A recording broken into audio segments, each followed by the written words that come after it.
दोस्तों, स्वागत है आपका हमारे चैनल द यूनिक वर्ल्ड में अकबर बीरबल की नई मजेदार रोचक कहानी। दोस्तों, एक दिन बादशाह ने बीरबल से पूछा, क्यों बीरबल संसार के मनुष्यों की बुद्धि एक समान होती है व उसमें कुछ अंतर भी होता है। बीरबल ने जवाब दिया, पृथ्वीनाथ, क्या आपने इस कहावत को नहीं सुना है? सब सयानों का एक मत, यानी और सब बातों में तो लोगों की बुद्धि में विभेद पाया जाता है, परंतु स्वार्थ सिद्धि में सबकी मति एक समान ही देख पड़ती है।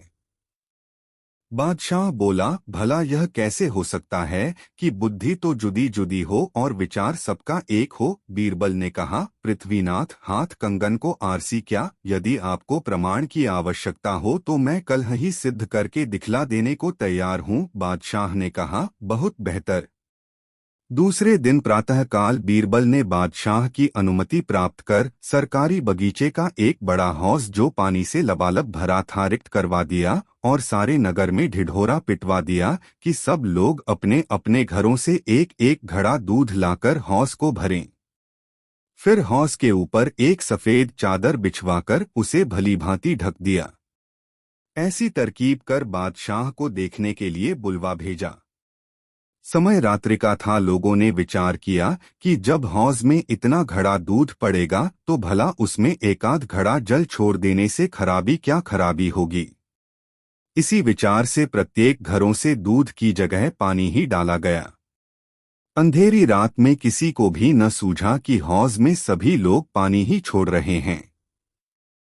उनका निजी अनुमान था कि मेरे सिवा अन्य नागरिक हौज को दूध ही से भर रहे हैं। यदि किसी ने साहस कर देखा भी तो चादर की सफेदी के कारण दूध का भ्रम हो गया।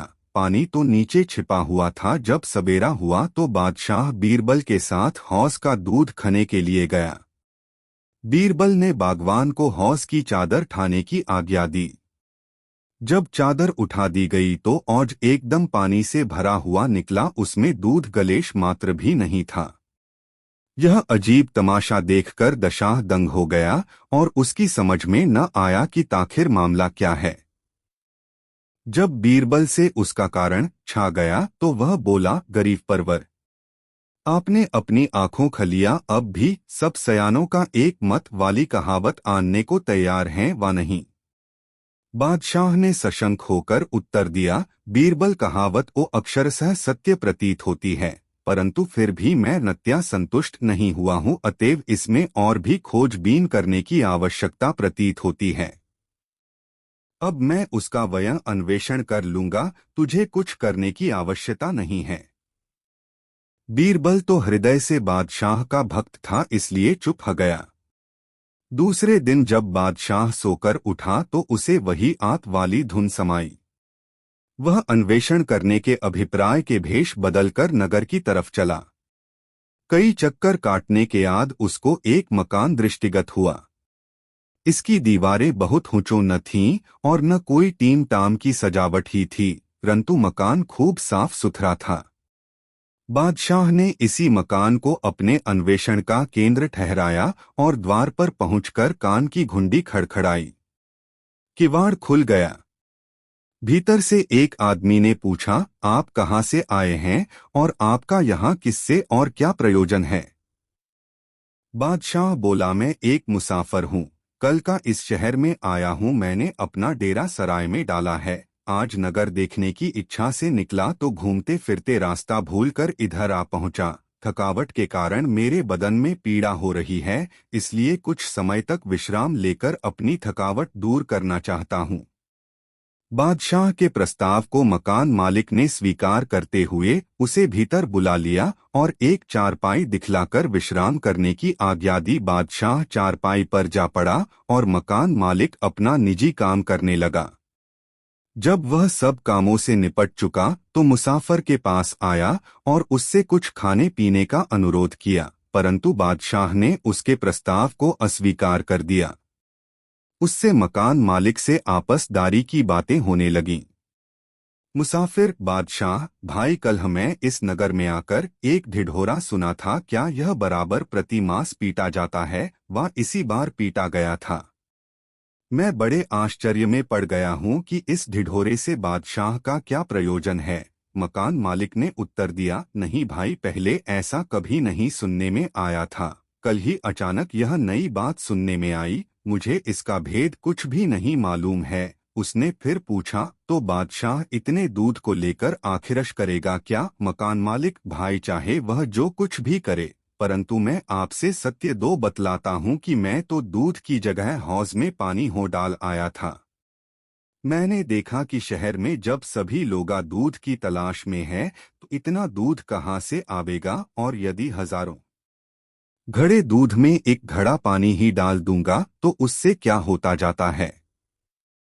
बादशाह ने मुस्कराकर कहा, बेशक युक्ति तो आपने अच्छी निकाली, परंतु यह बात कहीं बादशाह की कानों तक पहुँचे तो फिर आपकी कौन सी दुर्गति हो, इस पर भी आपने कुछ विचार किया था? मकान मालिक ने कहा, भाई यह बात किसी प्रकार प्रकट नहीं हो सकती। बादशाह ने सोचा कि अब अपना असली स्वरूप इस पर प्रकट कर देना चाहिए ताकि अपनी धूर्तता पर इसे पश्चाताप हो। वह तुरंत अपना ऊपरी लिबास हटाकर शाही लिबास में प्रकट हुए। मकान मालिक बड़ा भयभीत हुआ और उसका मुख मलिन हो गया। तब बादशाह उसे ढांढस बंधाते हुए बोले, तुम घबराओ नहीं, इससे तुम्हारा कोई अनिष्ट न होगा। फिर असल बात तो यह है कि आपने अपने मूत्र से ही अपना दोष स्वीकार किया है। सुनो, मैं यहाँ किसी अपराधी को दंड देने के अभिप्राय से नहीं आया हूँ, केवल मुझे झूठ सच की जांच करनी थी। जो मैं शाही लिबास में आया होता तो यह बात मुझे न मालूम होती। इस प्रकार उस मकानदार को निर्भय कर बादशाह अपने चेहरे को फिर नकली लिबास में ढक लिया और उससे विदा हो एक दूसरे धनी के घर जा पहुँचे। यह धनी अपनी दयालुता के कारण सारे नगर में विख्यात हो रहा था। बादशाह ने उससे भी अपनी वही पहली युक्ति निकाली, यानी अपने को बहुत थका मांदा बतलाकर थोड़ी देर के लिए आश्रय मांगा। वह रईस बादशाह की थकावट सुन याद्र होकर बोला, मियां मुसाफिर, यह घर आपका ही है, आप सानंद जितनी देर जी चाहे विश्राम कर लो। वह सामने कई चारपाइयां पड़ी हुई हैं, वहां पर आपको सब प्रकार का सुपास मिलेगा। बादशाह ने कहा, महाशय जी, मैं अपने भार से आपको दबाने नहीं आया है, बल्कि थोड़ी थकावट मिटाकर राही हो जाऊंगा। फिर उन दोनों में देशकाल की बातें छिड़ी। बातों दो में फंसाकर बादशाह ने फिर उससे वही बात बेड़ी। तब रईस बोला, भाई, किफायत सभी को पसंद है। दूसरे लोगों ने चाहे भले ही दूध डाला हो, परंतु मैंने तो पानी ही डाला है। बादशाह ने कहा, परंतु इस पर आपने आगा पीछा का विचार नहीं किया, नहीं तो दूध की जगह पानी न डालते। अगर किसी प्रकार यह बात बादशाह को प्रकट हो जाएगी तो आप राजाज्ञा भंग करने के अपराधी होंगे। धनाढ़ ने कहा, सितरा मेरे और आपके दूसरा कोई भी मनुष्य इस बात को नहीं जानता।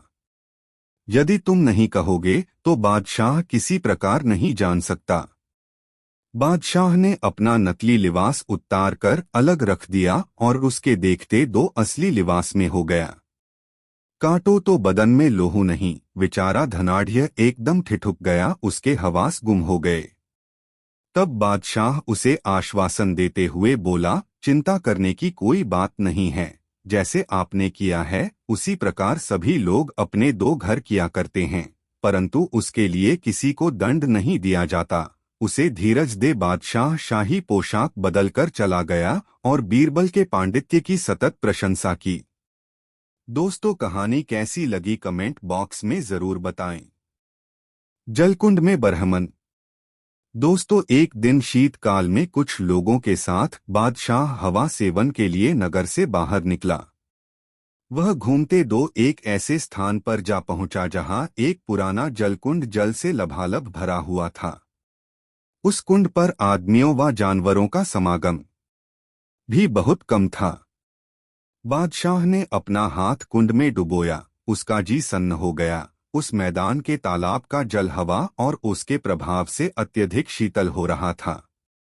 बादशाह बड़ा रसिक और बहादुरों की कद करने वाला था, अतएव अपने साथियों के परीक्षार्थ बोला, आप लोगों में कोई ऐसा भी वीर है जो इस जलकुंड में धंसकर एक पहर रात्रि तक खड़ा रहे?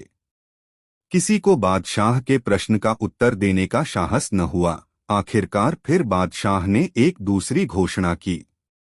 उसने कहा, जो कोई आज इस तालाब के जल में गले तक डूबकर रात्रि भर खड़ा रहेगा, उसको 50,000 रुपए बतौर पारितोषिक के दिए जाएंगे।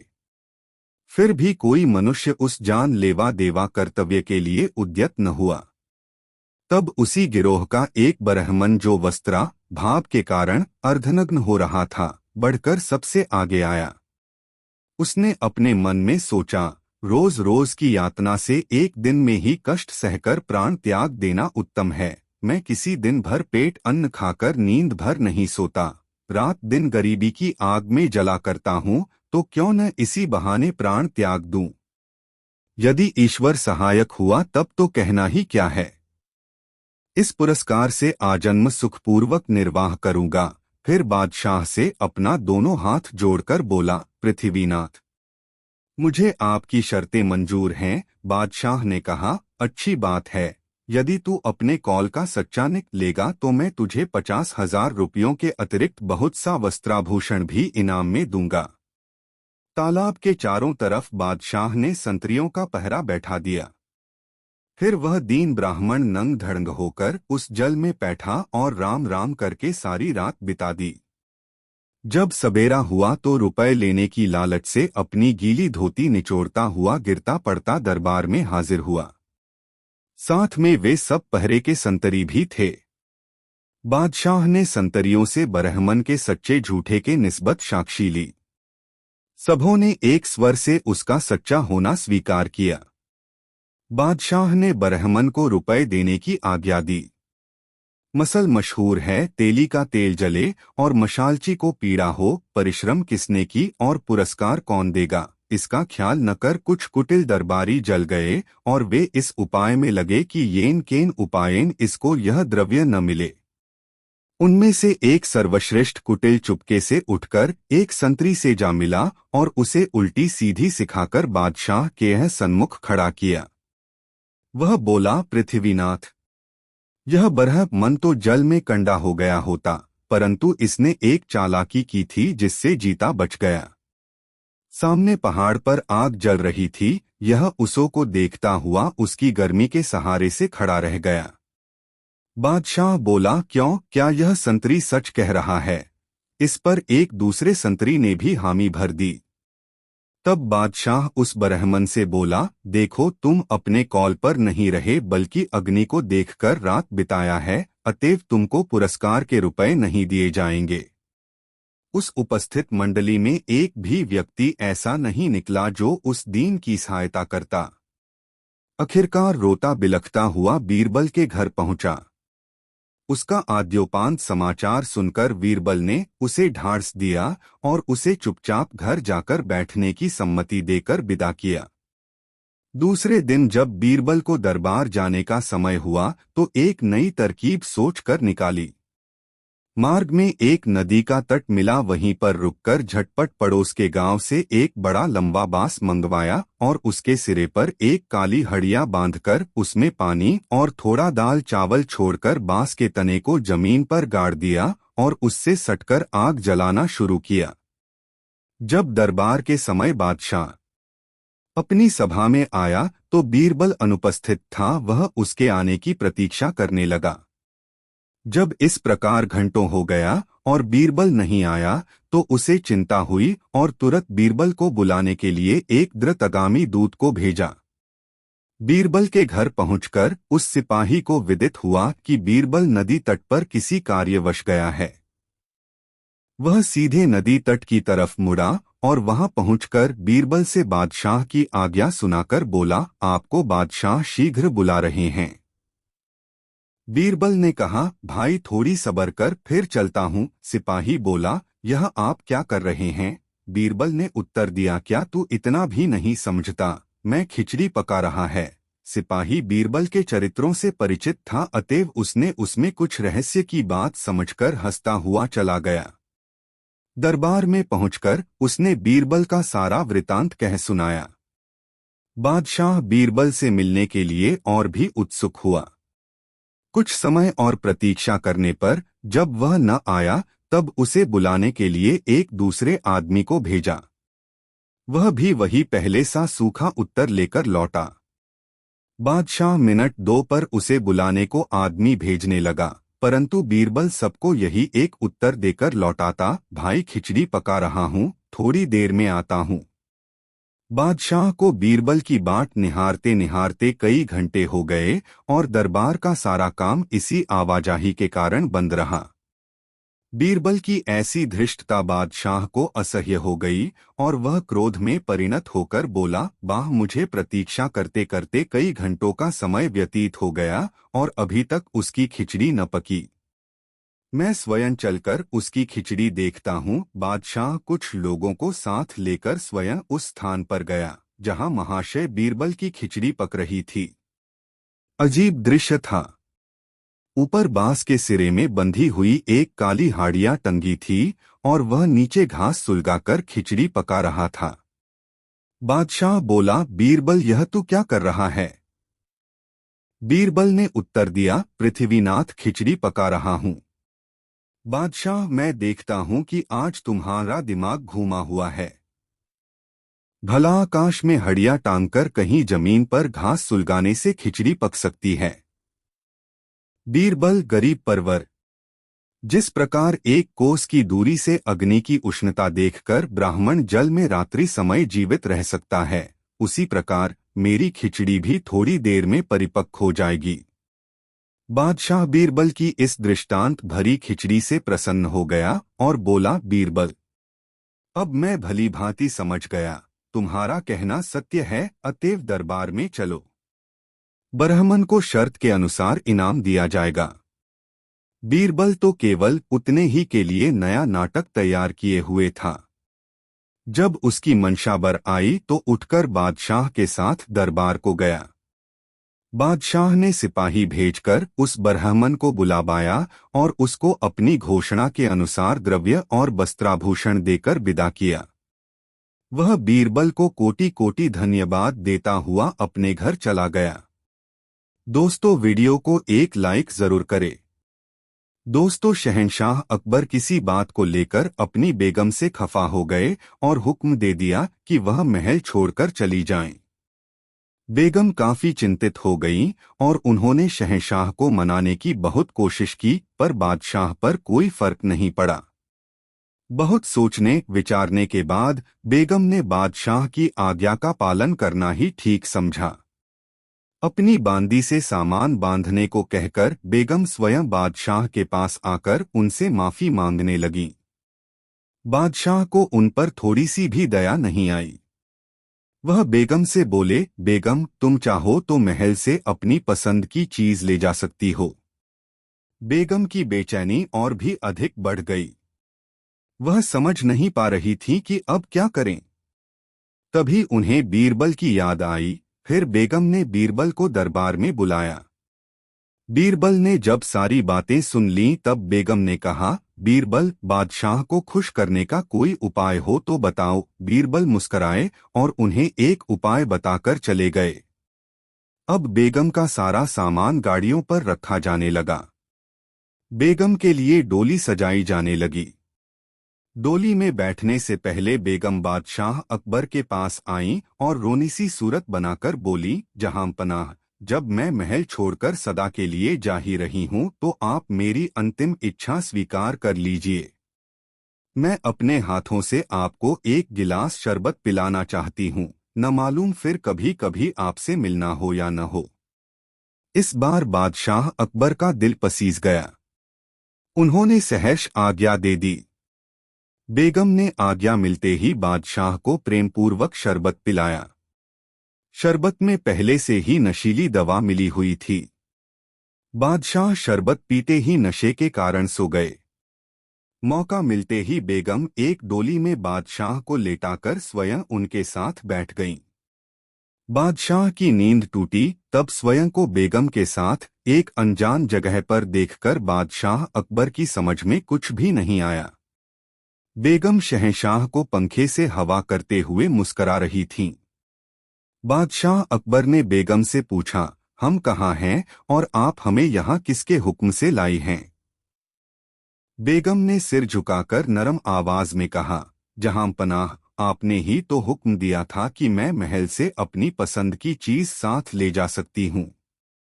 हुजूर, इस दुनिया में ऐसी कोई भी चीज नहीं जो मुझे आपसे अधिक पसंद हो। महल में जो मुझे सबसे अधिक पसंद है वह आप हैं, इसीलिए मैं आपको अपने साथ लाई। बेगम के इतना कहते ही बादशाह का गुस्सा काफूर हो गया और उन्होंने बेगम को क्षमा कर दिया। महल में वापस आने पर बेगम ने बीरबल को हीरे जवाहरात दिए और उनका बहुत बहुत धन्यवाद दिया। दोस्तों, एक बार की बात है कि शहंशाह अकबर और बीरबल बगीचे में टहल रहे थे। अचानक बादशाह के दिमाग में एक सवाल आ गया। वह बीरबल की ओर देखते हुए बोले, बीरबल, इस संसार में कोई गरीब है और कोई अमीर है। क्या बता सकते हो ऐसा क्यों है? खुदा तो समदर्शी है और वह सबका ही मालिक है और सभी उसकी संतान है। एक पिता तो अपनी संतान का सदा भला चाहता है और सभी को एक समान देखता है। फिर खुदा परम पिता होकर क्यों किसी को अमीर बना देता है और किसी को 2 जून की रोटी के लिए भी तरसाता है? बादशाह अकबर यह कहकर चुप हो गए। बीरबल बहुत सोचने के बाद बोले, हुजूर, खुदा ऐसा न करे तो कोई उसे खुदा मानेगा ही नहीं। दुनिया में 5 पिता होते हैं। आप भी उन 5 में से एक हैं, अर्थात अपनी प्रजा के पिता हैं। आप तो किसी को 200, किसी को 400, किसी को 100 तो किसी को 150 और किसी को केवल 4-5 रुपए की तनख्वाह देते हैं। जहां पनाह, आप ऐसा क्यों करते हैं? सबको एक नजर से क्यों नहीं देखते? बादशाह अकबर निरुत्तर हो गए और काफी सोच में पड़ गए। बीरबल समझ गए कि बादशाह असमंजस की स्थिति में हैं। आठ बीरबल बोले, हुजूर, इसमें इतना दिमाग लगाने की जरूरत नहीं है।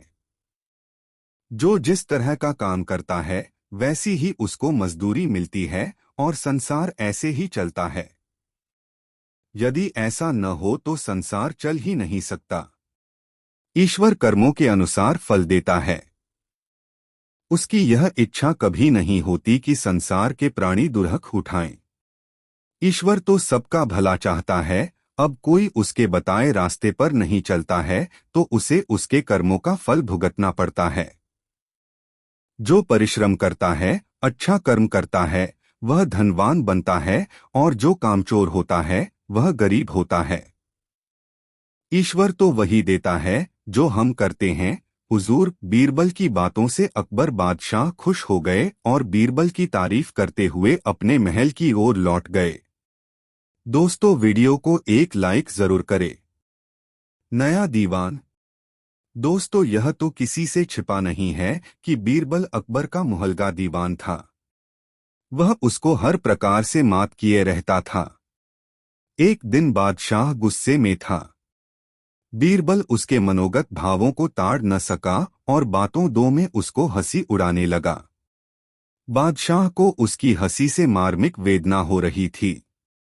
वह बोला, बीरबल, तुम्हारा मिजाज बहुत बढ़ गया है, इसलिए बराबर बेअदबी किया करते हो। अब तुम्हें ऐसा मौका नहीं दिया जाएगा।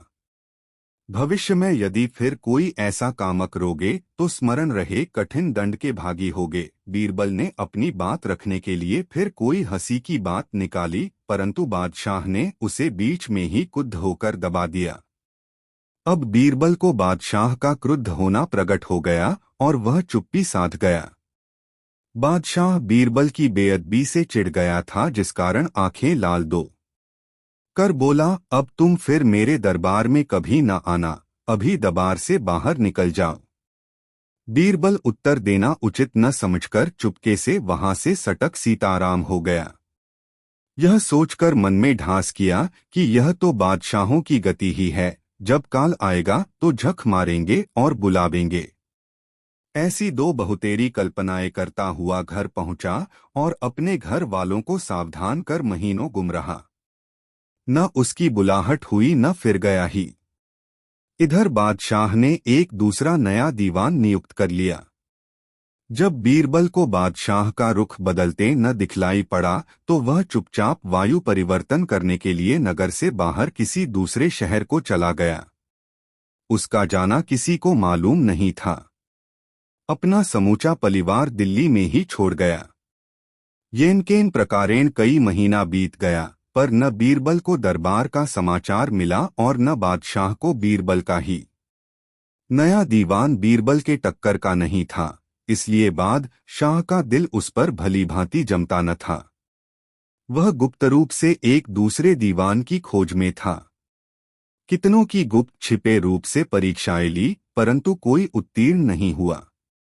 तब लाचार होकर उसे विज्ञापनबाजी करने की धुन सवार हुई। उसने शहर शहर और देहात दो में यह घोषणा करवा दी कि जो कोई मेरे प्रश्नों का उचित उत्तर देगा वह नया दीवान बनाया जाएगा। उत्तर न दे सकने पर उस पर कुछ विचार न किया जाएगा। दरबारी लोग दीवान पद के लिए लालायित हो रहे थे, परंतु परीक्षोत्तीर्ण होना कठिन समझ उपहास के भय से स्वामोश रह गए। बादशाह ने अपनी घोषणा में एक माल की निश्चित तिथि निर्धारित की थी। समय अवकरीब आ पहुंचा और सभा का आयोजन किया गया। यह सभा दीवान के चुनाव की थी, अतएव इसमें आम जनता को जाने का हुक्म नहीं था। केवल दरबार के लोग और कुछ वे लोग सम्मिलित किए गए जो दीवान पद के प्रलोभन से उम्मीदवार चुन आए थे। उन उम्मीदवारों में एक आदमी ऐसा आया था जो देखने में बड़ा प्रतिभाशाली जान पड़ता था। उसकी दोनों आंखें बड़ी बड़ी और चमकीली थीं, सिर पर सफेद पगड़ी बांधे हुए था, दाढ़ी छाती तक लटक रहो थी। उसके कुछ केस काले और कुछ सफेद थे, जिससे देखने में अधेड़ जान पड़ता था। बादशाह की आज्ञा से एक परोक्षक बोला, आज की सभा में जो मनुष्य उत्तीर्ण होगा वह दोवान पद पर नियुक्त किया जाएगा। यदि उत्तर देने में भूल होगी तो दोबारा उसकी सुनवाई न होगी। पहला प्रश्न यूं है, एक, इस भौगोलिक सागर में मोती की सीपियों की गणना क्या है? मैं ऊपर लिख चुका हूं कि दीवान पद प्राप्त करने के लिए 5 उम्मीदवार आए थे, सो उनमें 4 तो इस प्रश्न को सुनते ही विचार सागर में निमग्न हो गए, परंतु 5वां व्यक्ति जो कि साफा बांधकर आया हुआ था और जिसकी दाढ़ी छाती तक लटक रही थी, उत्तर देने के लिए बड़ा उत्सुक जान पड़ा। बारी बारी सबसे उत्तर मांगा गया। किसी ने कहा लाख, किसी ने करोड़ और किसी ने अरब तक की संख्या बतलाई, परंतु साफे वाला मनुष्य सबके अंत में बोला, संपूर्ण मनुष्यों की आंखों की जितनी गणना है उतनी ही सीपियों की भी है। उसका उत्तर सुनकर चारों तरफ से वाह वाह की ध्वनि आने लगी। बादशाह भी मन में प्रसन्न हुआ। नियमानुसार चारों उम्मीदवार नाकामयाब हो गए, एक साफे वाला ही बच रहा। प्रश्नकर्ता ने दूसरा प्रश्न किया, इस शरीर का पहला सुख क्या है? तब साफे वाले ने कहा, health is the root of happiness, शरीर के लिए स्वस्थ रहना पहला सुख है। तब दूसरे प्रश्नकर्ता बोले, यद्यपि संसार में अनेकों प्रकार के शस्त्र विद्यमान हैं, परंतु उनमें प्रधान शस्त्र क्या है? उत्तरदाता ने कहा, बुद्धि। तब डोडरमल नामी तीसरे प्रश्नकर्ता का प्रश्न हुआ, यदि बालू के कण और चीनी किसी प्रकार एक में मिश्रित हो जाए तो पानी डालकर अलग करने के अतिरिक्त दूसरा उपाय क्या है? उत्तरदाता ने कहा, दोनों मिश्रित वस्तुओं को जमीन पर फैला दें, कुछ समय में चींटियां चीनी उड़ा ले जाएंगी और बालू के कण जहां के तहां पड़े रह जाएंगे। 5वां प्रश्न नवाब खाना का हुआ, क्या आप समुद्र का जल पान कर सकेंगे? उसने उत्तर दिया, हाँ, मैं भली भांति पान कर सकता हूँ। नवाब ने पूछा, क्यों कर? तब वह बोला, पान करना तो आसान बात है, परंतु पहले आपको उसमें गिरने वाली नदियों को रोकना पड़ेगा। नवाब भी मात हो गया। जगन्नाथ प्रसाद का 6वां सवाल इस प्रकार हुआ, मनुष्य चिता में जलाए बिना और कैसे भस्म किया जा सकता है? उसने उत्तर दिया, चिंता की ज्वाला में। फिर 7वां प्रश्न टोडरमल का हुआ, सबसे हेठा व्यवसाय क्या है? उम्मेद 4 ने बतलाया, भिक्षाटन करना। इसी प्रकार के और सवालों का उत्तर देने की प्रतीक्षा में वह मनुष्य निर्द्वंद बैठा रहा, परंतु प्रश्नों का बौछार एक दद्म बंद हो गया। उसके हाजिर जवाबी से सभा के लोग मात आ गए। सबको चुप देखकर उम्मीदवार बादशाह को सम्मति लेकर एक प्रश्न अपनी तरफ से किया। बादशाह ने दरबारियों को उत्तर देने के लिए उत्तेजित किया। उसका प्रश्न इस प्रकार था, किवाड़ बंद करते समय उसमें चुरमुर चुरमुर शब्द किस कारण होता है, यानी उसका भावार्थ क्या है। सब लोग अवाक हो गए। उसकी शंका का समाधान करने में एक दरबारी भी समर्थन हुआ। बादशाह उसकी बुद्धि की बड़ी प्रशंसा की और मन ही मन बोला, बहुत दिनों के बाद आज मुझे बीरबल सा निपुण दीवान मिला है। उसके मन से बीरबल के अभाव की चिंता घट गई और दीवान के योग्य पोशाक पहनाकर उसे बीरबल के स्थान पर नियुक्त करने का विचार प्रकट किया। तब उम्मीदवार बोला, गरीब परवर, मैं दीवान बनने की योग्यता नहीं रखता, कारण कि जिस कार्य को बीरबल सा बुद्धि सम्राट निभाता था वह मैं कैसे निभा सकूंगा। बादशाह ने कहा, मैं बीरबल को निकाल दिया है, जिस कारण वह चिढ़कर यहाँ से कहीं बाहर चला गया है। मैंने उसको बहुतेरा ढूंढवाया पर उसका कहीं पता नहीं चलता, तब लाचार होकर दूसरा दीवान नियुक्त करने पर आमादा हुआ हूँ। जो मैं जानता कि बीरबल अमुक स्थान में है तो मैं यत्नपूर्वक उसे बुलवा लेता। नए दीवान ने उत्तर दिया, पृथ्वीनाथ, आपका प्रताप पृथ्वी के कोने कोने में फैला हुआ है। यदि आप तन्मय होकर उसका खोज कराते तो वह कभी का प्रकट हो गया होता। बादशाह ने कहा, नहीं, ऐसी बात नहीं है। मैंने उसके लिए बहुतेरा प्रयास किया परंतु उसको ढूंढ नहीं पाया। हाँ, अब एक युक्ति और बाकी है। यदि काम में लाई जाए तो संभव है कि उसका पता चल जाए। उम्मीदवार ने कहा, पृथ्वीनाथ, यदि वह किसी समय स्वयं आपसे आ मिले तो फिर क्या करेंगे? उसे रखेंगे व कोरा लौटा देंगे? बादशाह बोला, हाँ, मैं उसके लिए बड़ा उत्सुक हो रहा हूँ। तब नए दीवान ने कहा, गरीब परवर, मैं उसका पता जानता हूँ। बादशाह बोला, यदि तुम उसको मिला दोगे तो मैं तुमसे बहुत प्रसन्न होऊंगा। नए दीवान को जब भलो भांति विदित हो गया कि बादशाह को बीरबल प्राप्ति की बड़ी उत्सुकता है तो अपना साफा ऊपर को खिसकाते हुए अपनी ढकी आंखों को बाहर निकाला और पाजामा और जामा दोनों उतार कर अलग रख दिया। नकली दाढ़ी उतार फेंकी। तब वह खासा बीरबल हो गया। बहुत दिनों के बिछुड़े बीरबल को प्राप्त कर दरबारी गदगद हो गए। बादशाह का तो क्या कहना, वह मारे आनंद के विह्वल हो गया। सब तरफ से वाह वाही के शब्द आने लगे। बादशाह के पूछने पर बीरबल ने अपने गुप्तवास का इतिहास इस प्रकार वर्णन शुरू किया, पृथ्वीनाथ, आपके पास से जाने के पश्चात मैं 1 मास तक घर पर बाल बच्चों के साथ बिताया और सबसे बराबर मिलता जुलता रहा। बाद को शहर छोड़कर बाहर चला गया और गुप्त रूप से रहने लगा।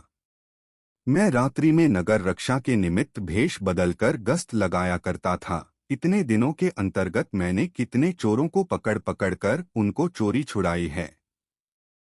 जब मैंने जान लिया कि अब मुझे कोई दरबारी नहीं पहचान सकेगा तो गुप्त रीति से दरबार में आता और परोक्ष में यहाँ की निगरानी कर घर लौट जाता। इस प्रकार गुप्तवास का दिन काटता हुआ आपके सामने प्रकट रूप से उपस्थित हुआ हूँ। बादशाह बीरबल की इस तत्परता से बड़ा प्रसन्न हुआ और उसको नवीन वस्त्र प्रदान कर फिर से दीवान पद पर नियुक्त किया। यह समाचार नयर में चारों तरफ बिजली के समान फैल गया। प्रजा के लोग बीरबल के पुनः मिलने से बड़े प्रसन्न हुए और सब तरफ से बादशाह को बधाई के समाचार आने लगे।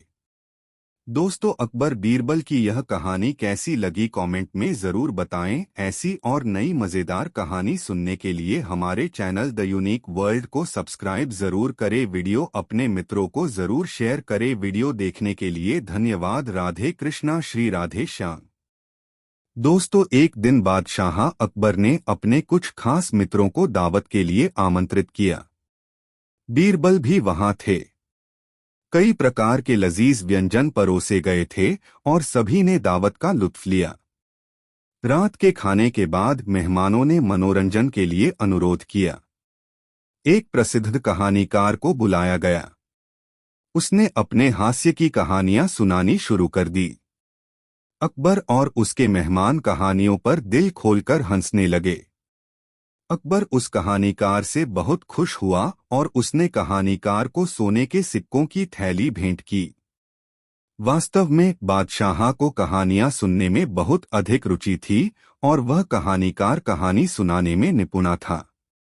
उसने बादशाह से सोने के सिक्कों की थैली ले ली और आदरपूर्वक उनके सामने झुककर अभिवादन किया। उसने कहा, आप सभी राजाओं में सबसे महान हैं। वास्तव में आप ईश्वर से भी महान हैं। जैसे ही कहानीकार ने यह बात कही, दरबार में सन्नाटा छा गया। मंत्रियों ने सोचा, ईश्वर से महान? एक हंसन ईश्वर से महान कैसे हो सकता है? कहानीकार ने जो कुछ भी कहा, उसे सुनकर अकबर बहुत खुश हुआ। हालांकि वह जानता था कि कहानीकार प्रशंसा के साथ कुछ ज्यादा ही बोल गया, पर अपने आसपास के चेहरों को हैरान देखकर हंसने लगा। उसने कुछ मजा लेने का सोचा। जब कहानीकार चला गया, तब बादशाह अपने मेहमानों और मंत्रियों की तरफ मुड़ा और बोला, उस आदमी ने जो कुछ भी कहा है, क्या आप सभी उससे सहमत हैं? क्या आपको लगता है कि मैं ईश्वर से महान हूं? मेहमान और मंत्री शांत थे। वे नहीं जानते थे कि क्या उत्तर दें। निश्चित रूप से बादशाह का अपमान होता और वह उन्हें सजा दे सकते थे। अकबर उन्हें चिढ़ा रहे थे। उन्होंने कहा, मैं बहुत खुश हूं कि आप मुझे भगवान से भी बड़ा मानते हैं। अब मुझे यह बताओ कि मैं भगवान से महान क्यों हूं? मेहमानों और मंत्रियों ने एक दूसरे की तरफ देखा। वह पूरी तरह से निरुत्तर थे। अकबर ने बीरबल की तरफ देखकर कहा, बीरबल बताओ मुझे, तुम्हें मैं भगवान से बड़ा क्यों लगता हूं? बीरबल ने कहा, जहांपना, आप कुछ ऐसा कर सकते हैं जो भगवान भी नहीं कर सकते। आप अपने राज्य से दृष्ट आदमी को निर्वासित कर सकते हैं। भगवान ऐसे नहीं कर सकते हैं। हालांकि वह ब्रह्मांड के मालिक हैं, परंतु क्या वह इंसान को कहीं और भेज सकते हैं? इसलिए आप भगवान से भी महान हैं। अकबर की हंसी छूट गई। उन्होंने इस तरह के एक जवाब के बारे में सोचा भी नहीं था। उन्होंने कहा, प्रिय बीरबल, आपकी बुद्धि का कोई मुकाबला नहीं है। मेहमानों और मंत्रियों ने राहत की सांस ली। वह सभी बीरबल के जवाब पर हंसने लगे। दोस्तों, वीडियो को एक लाइक जरूर करें। दोस्तों, बहुत समय पहले बादशाह अकबर के राज्य में यूसुफ नमक एक युवक रहता था। उसका कोई दोस्त नहीं था, क्योंकि सभी उससे नफरत करते थे। सभी उसका मजाक उड़ाते थे और जब वह सड़क पर चलता तो सब उस पर पत्थर फेंकते थे। यूसुफ का जीवन दयनीय था। सभी सोचते थे कि वह बहुत ही बदनसीब है। लोग तो यहाँ तक कहते थे कि यूसुफ के चेहरे पर एक नजर डालने से दिखाने वाले व्यक्ति पर भी बदनसीबी आ सकती है। इस प्रकार भले ही लोग यूसुफ से नफरत कराते थे, पर उसकी कहानी दूरदराज तक प्रसिद्ध थी। यह अफवाहें अकबर के कानों तक भी पहुंची। वह जांचना चाहता था कि क्या लोगों का कहना सच है। उन्होंने यूसुफ को दरबार में बुलाया और उससे विनम्रता से बात की। लेकिन उसी वक्त एक दूत ने दरबार में आकर अकबर को सूचित किया कि बेगम गंभीर रूप से बीमार हैं।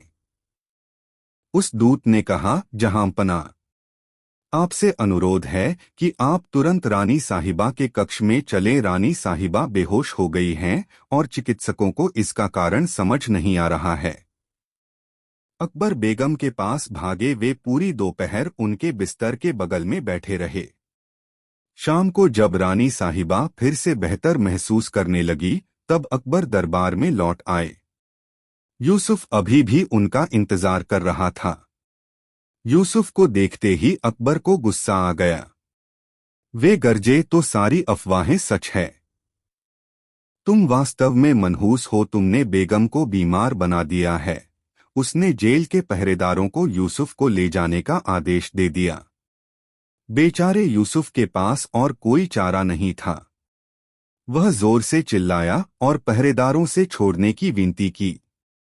बादशाह का निर्णय बहुत अनुचित था, लेकिन दरबार में कोई भी सम्राट के विरोध में कुछ भी कहने की हिम्मत नहीं कर पाया। अचानक बीरबल वहां गया जहां यूसुफ खड़ा हुआ था और उसके कान में कुछ फुसफुसाया। यूसुफ बादशाह के सामने झुककर बोला, जहां पनाह में कैदखाने में जाने को तैयार हूँ, पर आप मेरे एक सवाल का जवाब दीजिए। यदि मेरे चेहरे को देखकर रानी बीमार हो गई हैं, तो मेरा चेहरा आपने भी देख है, तो आप बीमार क्यों नहीं हुए? अकबर को अपनी गलती का एहसास हो गया। उसने यूसुफ को जाने दिया और खजाने में से सोने का एक थैला उसे भेंट किया। एक बार फिर दरबार में बैठे लोगों ने बीरबल के ज्ञान और बुद्धि की प्रशंसा की। दोस्तों, वीडियो कैसा लगा कमेंट में ज़रूर बताएं। ऐसी और वीडियो दिखने के लिए हमारे चैनल द यूनिक वर्ल्ड को सब्सक्राइब ज़रूर कर ले और यह वीडियो अपने मित्रों को ज़रूर शेयर करें। वीडियो देखने के लिए बहुत बहुत धन्यवाद।